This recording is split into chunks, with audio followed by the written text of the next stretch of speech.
अगर आपने एमओडी में एनालिस्ट की पोस्ट के लिए अप्लाई किया है तो ये वीडियो आप लोगों के लिए है।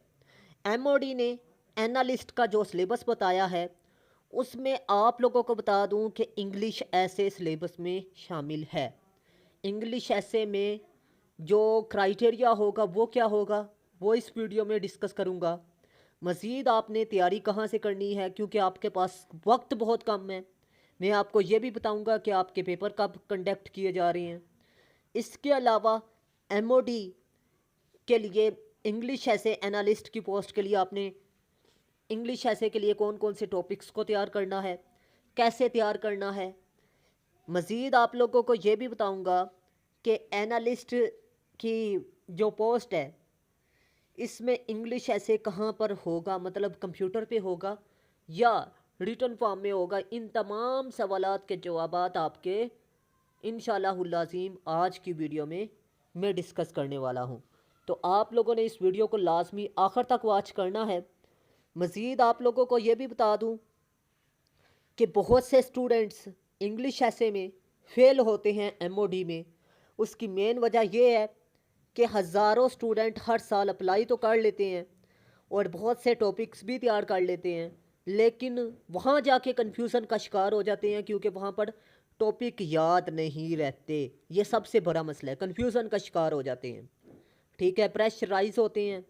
ठीक है, जिसकी वजह से उनको ऐसे याद नहीं रहता। आज की वीडियो में मैं 4 टॉपिक्स बताऊंगा और इन 4 टॉपिक्स में आप लोगों को बता दूं 4 थीम्स में बताऊंगा। 4 थीम्स में 60 प्लस टॉपिक्स क्लियर होंगे और इसमें 400 प्लस ऐसे क्लियर होंगे। और ये बात याद रखिएगा, हज़ारों तरीके हैं एमओडी के इंग्लिश ऐसे को पास करने के, लेकिन सबसे आसान तरीका जो है वो आज की वीडियो में डिस्कस करने वाले हैं। तो आप लोगों ने इस वीडियो को लाजमी आखिर तक वॉच करना है। सबसे पहले एमओडी के टॉपिक्स की बात करें कि पेपर कब हैं और टॉपिक्स क्या होंगे और इसका क्राइटेरिया क्या होगा, तो आप लोगों को बता दूं कि इसका पेपर 4 और 5 अप्रैल को कंडक्ट किया जा रहा है।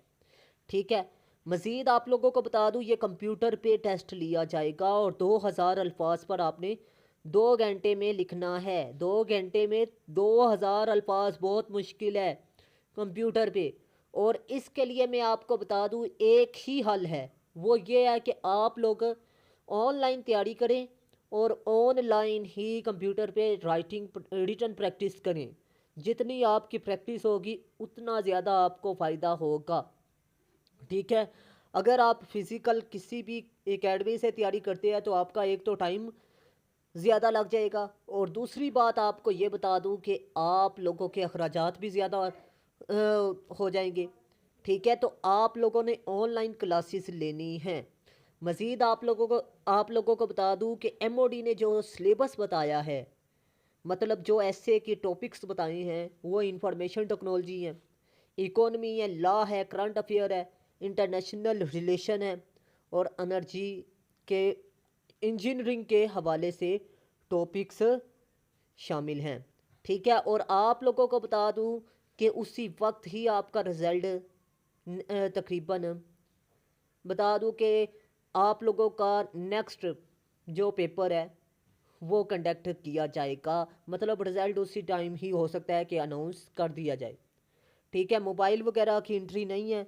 120 मिनट होंगे, 2000 अल्फाज पर ऐसे लिखना होगा। अब आपने घर बैठे कैसे तैयारी करनी है, तो आप लोगों को बता दूं कि आप लोगों ने सिर्फ और सिर्फ 4 मल्टी ऐसे मेरे नोट्स में से तैयार करने हैं।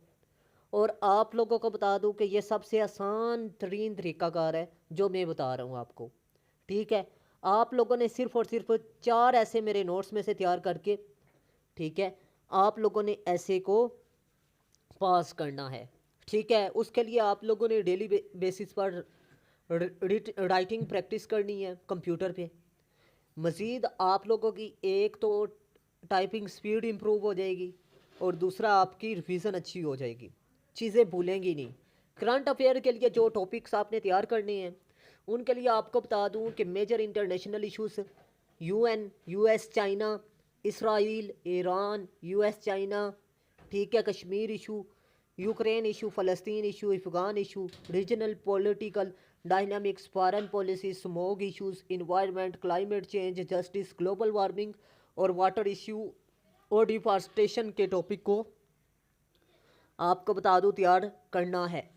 अगर आप लोग मेरे नोट्स में से तैयार करेंगे खाली करंट अफेयर का ऐसे मेरे नोट्स में से, तो आपको बता दूं ये सारे के सारे टॉपिक क्लियर हो जाएंगे। उसकी मेन वजह ये है कि आपको बता दूं कि मैंने इशू बेस्ड ऐसे लिखा है।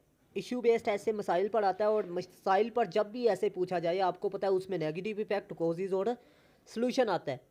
ठीक है, अब मैं आपको बता दूं दूसरा थीम जो है मेरे नोट्स में से वो सोशल इवल्स है। एक ही ऐसे मैंने लिखा है और ये टॉपिक उसमें क्लियर होते हैं। Brain drain in Pakistan, pollution, economy. Economy का टॉपिक भी आपको बता दूं कि एमओडी के सिलेबस में शामिल है। ठीक है, इसमें मज़ीद टैक्स, लोन्स वगैरह भी शामिल है। मॉनेटरी ऑर्गेनाइजेशन है, ट्रेड है, लोन्स है, टैक्स है, फूड, हेल्थ और पुअरिटी वगैरह के टॉपिक भी शामिल हैं। आप लोगों को बता दूं कि ये नेगेटिव इफेक्ट मैंने आपको 7 देने हैं। ठीक है, मेन की पॉइंट में 7 में से आपने 5 उठा के लिखने हैं और इसके अलावा सब की पॉइंट मैंने 7 देने हैं, आपने 5 उठा के लिखने हैं। ठीक है, सिंपल सी बात है कि आपको जो मैं टोटल मटेरियल प्रोवाइड करूँगा की पॉइंट 35 होंगे। 35 में से आपने 15 उठा के रेलिवेंट लिख देने हैं। ठीक है, अब आपको बता दूं कि ये 35 आप तैयार करेंगे तो उसमें तकरीबन 15 टॉपिक भी तो क्लियर हो रहे हैं एक ऐसे में। मतलब एक बार ही आपने 35 पॉइंट थीम वाइज तैयार करने हैं और 35 में से आपने 15 उठा के रेलिवेंट लिख देने हैं टॉपिक के लिहाज से। मतलब inflation, corruption, human smuggling, human equality, unemployment, aspects of religious intolerance, Islamic phobia, minorities issues, religious extremism, reception of terrorism.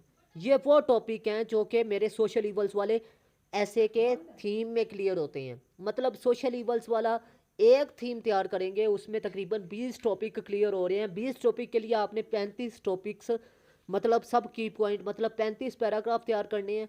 35 में से 15 उठा के आपने ऐसे में लिख देने हैं। ठीक है, और ये सर्च बेस्ड है और ये इस लिहाज से मैंने तैयार किए हैं कि 20 टॉपिक्स में तकरीबन रेलिवेंट होंगे। 7 मैंने नेगेटिव इफेक्ट ऐसे लिखे हैं कि जौन सा मर्जी उस थीम में से जौन सा मर्जी टॉपिक वो पूछ ले वो रेलिवेंट होगा। ठीक है, और 5 आपने रेलिवेंट उठा के लिखनी है। अब डेमोक्रेसी का थीम आप मेरे नोट्स में से तैयार करेंगे। इसमें law, governance, law and order, crime, justice, globalisation, politics, populism, provincial discrete, national unity, good governance, liability, human rights और रूल ऑफ लॉ का टॉपिक मेरे नोट्स में से क्लियर होगा।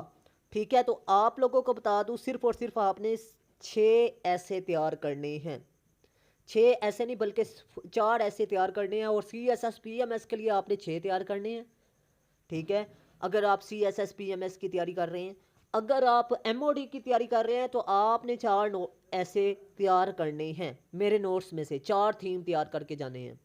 अब 4 थीम्स में तकरीबन 60 टॉपिक क्लियर कर हो रहे हैं और अगर 6 थीम्स आप मेरे नोट्स में से तैयार करेंगे PPSC के लिए या CSS के लिए तो आपको बता दूं टोटल कितने 80+ टॉपिक्स क्लियर होंगे। ठीक है, आप लोगों को बता दूं इससे बाहर ऐसे नहीं होगा। बाकी ये बात बता दूं कि ये CSS क्वालिफायर टीचरों से चेकशुदा है। मेटा AI और चैट GPT से तकरीबन 30 रूल्स के मुताबिक चेक करवाया गया है। इसके अलावा आपको ये बता दूं कि 70 किताबों का निचोड़ है इंग्लिश ऐसे की। ठीक है, इंफॉर्मेशन टेक्नोलॉजी और साइंस पर जो टॉपिक आपने तैयार करने हैं वो information technology, social media, AI, digitalisation, industry, technology, innovation, entrepreneurship, tourism और एनर्जी क्राइसिस के टॉपिक्स आपने तैयार करने हैं। अब इंफॉर्मेशन टेक्नोलॉजी एंड साइंस का थीम अगर मेरे नोट्स में से तैयार करेंगे तो इसमें 10 टॉपिक्स क्लियर होंगे और इन 10 टॉपिक्स के लिए मैंने 35 की पॉइंट देने हैं आपको। 35 में से आपने सिर्फ और सिर्फ 15 उठा के लिखने हैं। ठीक है, अब आपको बता दूं आपकी मर्जी है 15 उठा के लिखें या 21। ठीक है, तो उम्मीद करता हूँ आप लोगों को मेरी बात अच्छे तरीके से समझ में आ चुकी होगी। जो रेलिवेंट होगा और जितनी आपकी स्पीड होगी उस लिहाज से आपने लिखना है। ऐसे ऐसे आपने कंप्लीट लिखना है। ठीक है, तो उम्मीद करता हूँ आज की वीडियो अच्छी लगी। अल्लाह हाफिज़। पाकिस्तान जिंदाबाद, पाकिस्तान पा इंदाबाद।